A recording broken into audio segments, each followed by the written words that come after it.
Naruto. Dyna pam dwi gyda'r enw Sage Todz. Pwy nath sgwennu hyn?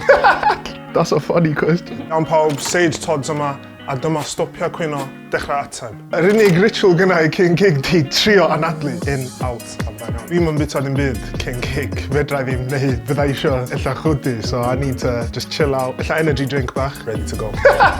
That's a funny question. Nes I torri dreads fi, just achos oedd o'n hen amser. Nes I cychwyn tyfu dreads pan o'n i'n rhyw 15, so 10 blwyddyn. Mae hynna'n lot o amser, so I fi, it was just time. So mynd ymlaen I gwahanol chapter o bywyd fi. Dwi'n meddwl un o'r rapiwrs cynta I fi glywed oedd deuawd o'r enw Grits, fatha gospel rap oedd dad fi'n chwarae nhw drwy'r amser pan o'n i'n ifanc, so yeah. Dwi'n trio peidio samplo artistedd eraill, achos mae'n adio layer just, ti'n gorfod gael permission, ti'n gorfod gael hyn a llall. Ond, un o'r rhai dwi wedi di Dafydd Iwan, so yeah, so many. Trafia Els, maen nhw'n boys sy'n dod o Iwerddon class. Maen nhw'n really push o boundaries o'r sŵn hip-hop, a'r sŵn trap, a'r sŵn drill.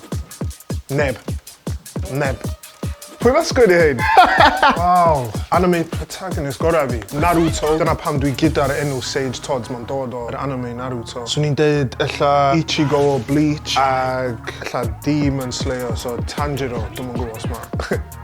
Yeah, good question. Dwi'n meddwl yr peth amdan anime sy'n resonatio gyda rap ydy yr imagination ag yr storia maen nhw'n deud. Achos ar diwedd y dydd, storia da ni'n deud fel rappers, fel artistiaid, creu storia sy'n larger than life. A dwi'n meddwl mae yna lot o crossover o rhan anime a sy'n maen nhw'n deud storia ni. Digon lwcus, dwi heb gael dim byd rhyw weird. Dwi wedi gael pethau fatha cool o ran o'n i tu allan, o'n i'n ffilmio music video tu allan I tŷ fi, Stopia Cwyno. A nath boi o dre, Adam Giles o dre, stopio'n car o'n canol stryd, dod allan a just deud, yo, Sage, sydd wyt ti, a cychwyn don't shop. Mae o'n y music video hefyd, so yeah, shout out I Adam. Pam dos o pobl poeni am Sage Todz. Mae'r cerddoriaeth yn dda, so if you like it, listen. As simple as that, dwi'n meddwl.